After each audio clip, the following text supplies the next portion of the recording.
নমস্কাৰ ছাত্ৰ-ছাত্ৰীগণ আজি তোমালোকক মই চেপ্টাৰ নম্বৰ 1 বাস্তৱ সংখ্যা ৰিয়েল নাম্বাৰ এই চেপ্টাৰটোৰ পৰা মেট্ৰিকত অহা MCQ বোৰ মই সমাধান কৰি দিম। চোৱা প্ৰথম কোৱেশ্চন,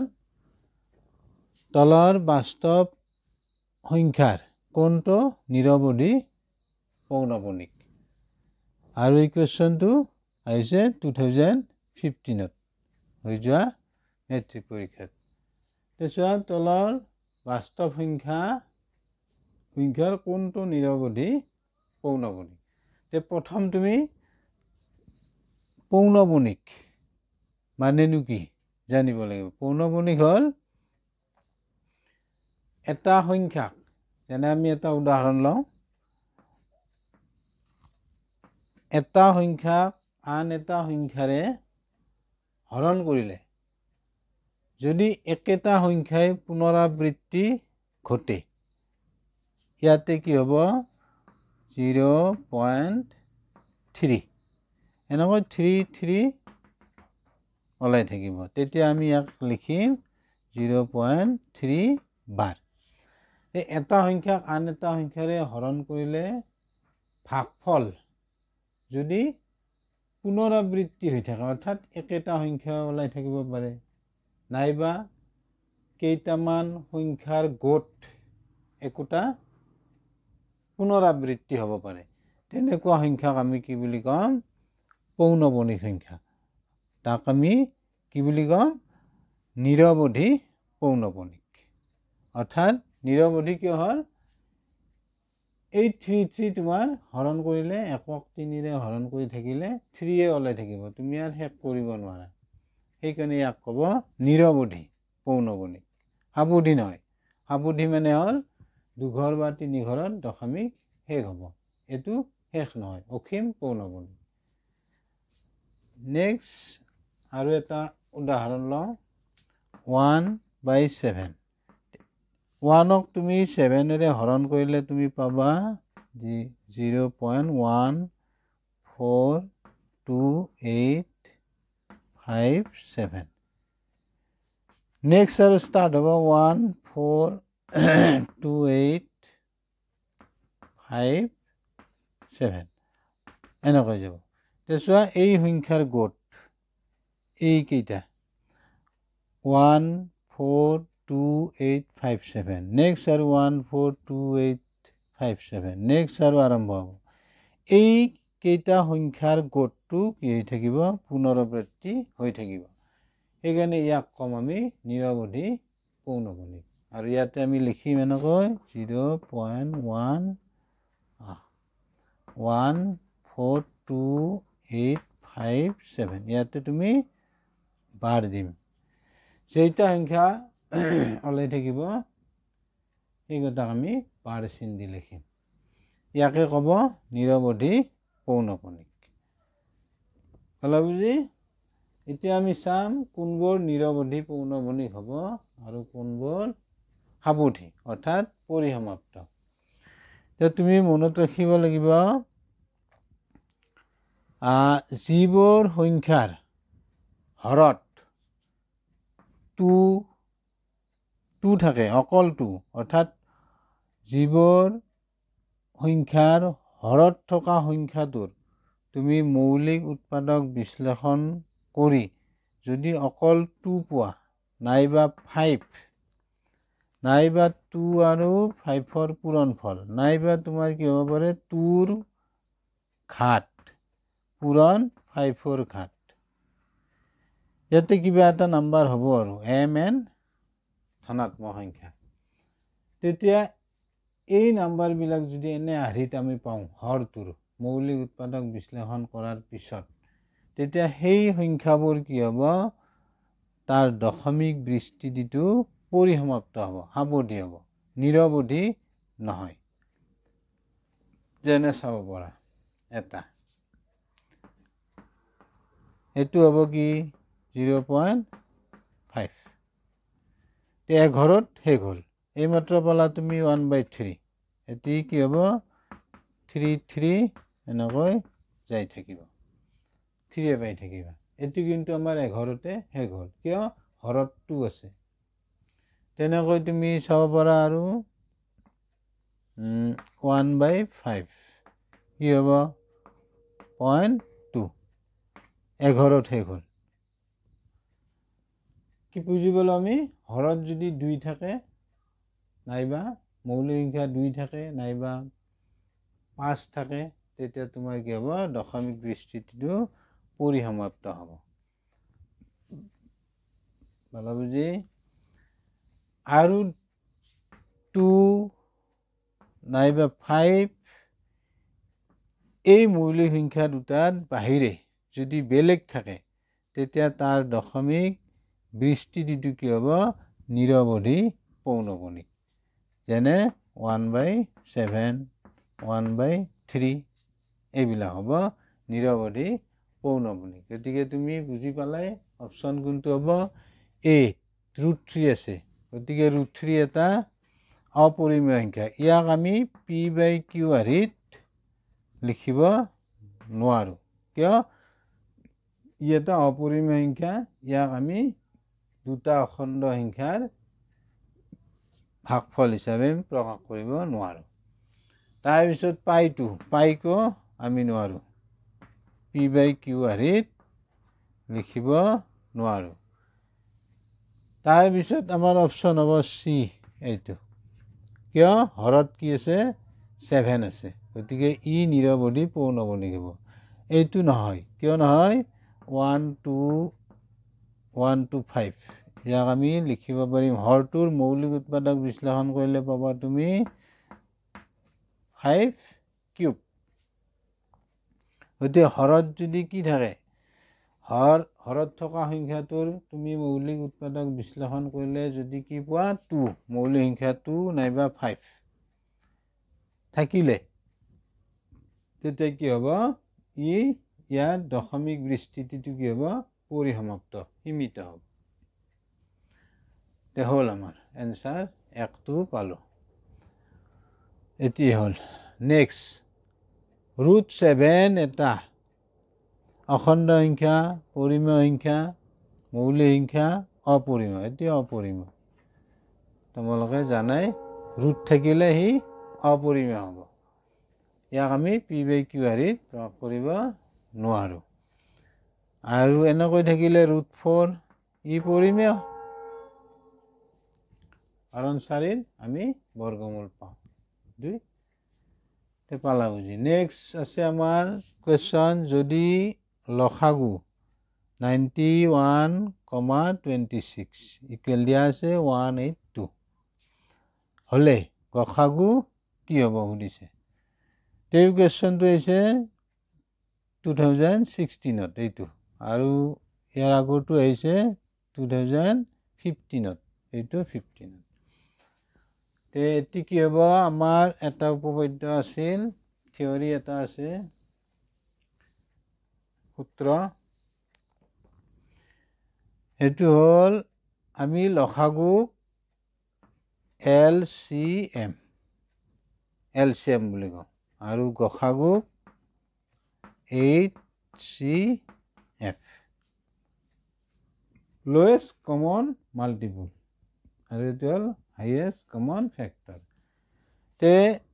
দুটা সংখ্যাৰ লসাগু পূৰণ গসাগু সমান কি হয় সংখ্যা দুটাৰ পূৰণফল সংখ্যা দুটা কি আছে 91 26 তে ইয়াতে তোমাক কি দিয়া আছে লসাগু দিয়া আছে 182 HCF লাগে গসাগু 91 into 26 যে তুমি 182 ৰে ইয়াক ডিভাইড দিয়া এটি হ'ব 8CF মানে গসাগু HCF মানে গসাগু 91 into 26 হৰণ 182 ইদি কাটিব পাৰবা 2 দুবাৰ যাব আৰু ইদি 13 আমাৰ এনসাৰ হ'ব 13 13a নাইবা তুমি এনেকৈ কৰিব পাৰিবা এটো পালা বুজি এনেকৈ কৰিব পাৰিবা সংখ্যা দুটা আছে কি আমাৰ 91 তে 91 হলে তোমাৰ 7 into 13 26 2 into 13 তেটো কি আছে 13 কমন আছে গতিকে তোমাৰ HCF মানে গসাগু কাৰ 91 26 ইকুৱেল কি হ'ব 13 এনেকৈ কৰিব পাৰিবা শৰ্ট টাইপত হল পালা বুজি 13 অপচন এ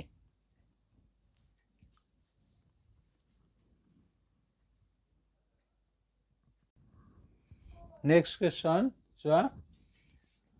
ইউক্লিডৰ বিভাজন প্ৰমেয়িকা মতে দুটা ধনাত্মক সংখ্যা a আৰু b দিয়া থাকিলে এনে দুটা অদ্বিতীয় সংখ্যা q আৰু r থাকিব যাতে এটা আমাৰ অপচন দিয়া আছে চাৰিটা ইউক্লিডৰ বিভাজন প্ৰমেয়িকা এতিয়া প্ৰথমে তুমি ইউক্লিডৰ বিভাজন প্ৰমেয়িকা উপপাদ্যটো জানিব লাগিব এটা মই উদাহৰণেৰে বুজাই দিম প্ৰথম চাবা ধৰি লোৱা তুমি 7 তুমি 2 ৰে ডিভাইড কৰা তেতিয়া এই 7 হ'ব a টু কম আমি ভাজ্য এতিয়া তোমাৰ 3 যাব বাৰ 3 6 তে মাইনাস কৰা 1 পাবা এটি হ'ব r এটি হ'ব q আৰু এই দুইটুক বুজাম আমি b ৰে তেতিয়া চোৱা a 7a হ'ব এটুক ক'ব ভাজ্য আৰু b ভাজক 2 এতে আছে ভাজক 3 আমি যে পালো ভাগফল এটি q ৰে বুজাম 1 বাকি এটো r ৰে বুজাম এতিয়া আমি 7 ইকুৱেল কি লিখিব পাৰো 7 ইকুৱেল লিখিব পাৰিম চোৱা 2 ৰে আমি হৰণ দিছো 2 into 3 plus 1 তে চোৱা ভাজক পূৰণ ভাগফল যোগ বাকি আৰু এটো ভাজ্য তে এতিয়া আমি চাম 7 মানে আমি a 2 b 3 q 1 r পালো আমি ইউক্লিডৰ বিভাজন প্ৰমেয়িকাটো পালো এতিয়া আমি ৰিলেশন চাম b আৰু r অৰ্থাৎ ভাজক আৰু ভাগেশ বাকি আহুন দুটাৰ এটা ৰিলেশন আছে চাবা এতিয়া আমি হেতু বুজাই দিওঁ এখানে পালা বুজি তে নেক্সট চাবা ধৰিলা তুমি 6ক 2 ৰে ডিভাইড দিলা 3 কি হল r ৰ ভ্যালু 0 সম্পূৰ্ণ হৰণ গল 6ক 2 ৰে এটি q এটো a এটো b হলা বুজি সম্পূৰ্ণ হৰণ গল 2 ৰে এবাৰ তুমি 2 ৰে 7ক দিয়া 3 1 যেটো r বাকি কি থাকিল 1 এতিয়া চোৱা তুমি 2 ৰে 6ক ডিভাইড দিলা তুমি সম্পূৰ্ণ হৰণ গল 3 পালা বাৰ ভাগফল 3 বাকি 0 2 ৰে এবাৰ তুমি 7ক দিলা ডিভাইড ভাগফল তুমি কি পালা 3 আৰু বাকি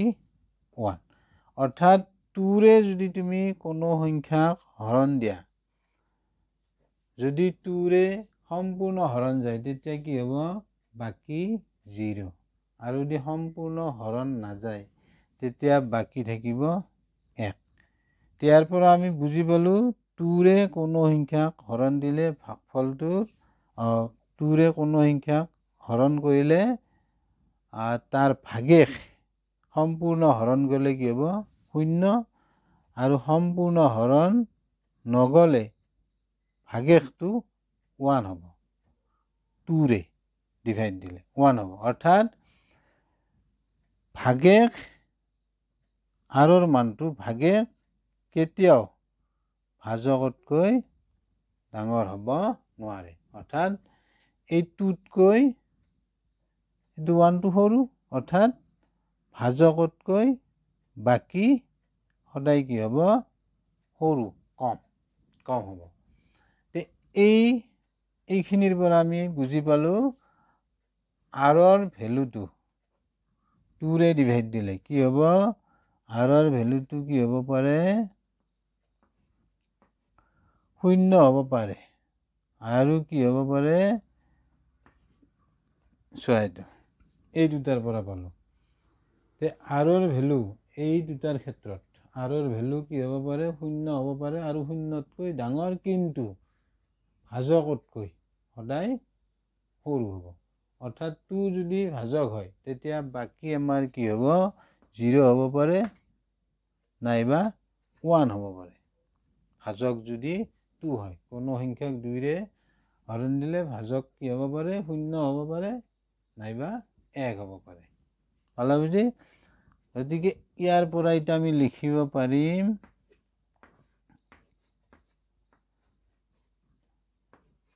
এটো আমাৰ b 2 to b এই ৰিলেশনটো আছে পদ আছে এটো হ'ব আমাৰ आंसर আমাৰ आंसर হ'ব c এইটো আছে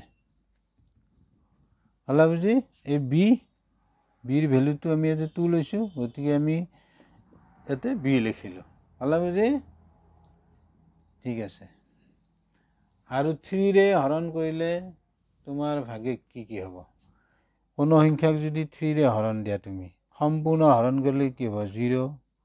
1 2 কাৰণ ভাজকতকৈ বাকি কি হ'ব সদায় সৰু হল তে নেক্সট কোৱেশ্চনত কি আছে চাও আটাইতকৈ সৰু যিটো সংখ্যাৰে √27ক পূৰণ কৰিলে এটা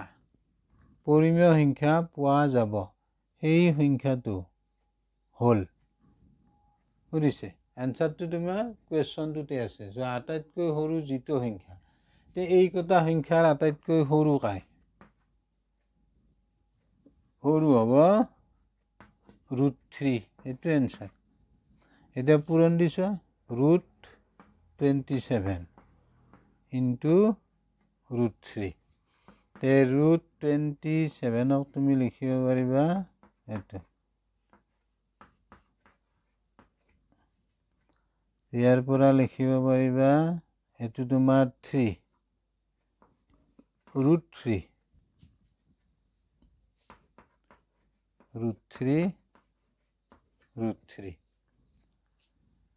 এখিনি পালা এখিনি ইফালে মই দেখাই দিছো তে এখিনি √3 into √3 কি হ'ব 3 এটো 9 এটো এটা পৰিমেয় সংখ্যা 9 মানে বুজি √3 পূৰণ √3 হলে 3 হ'ব তে হল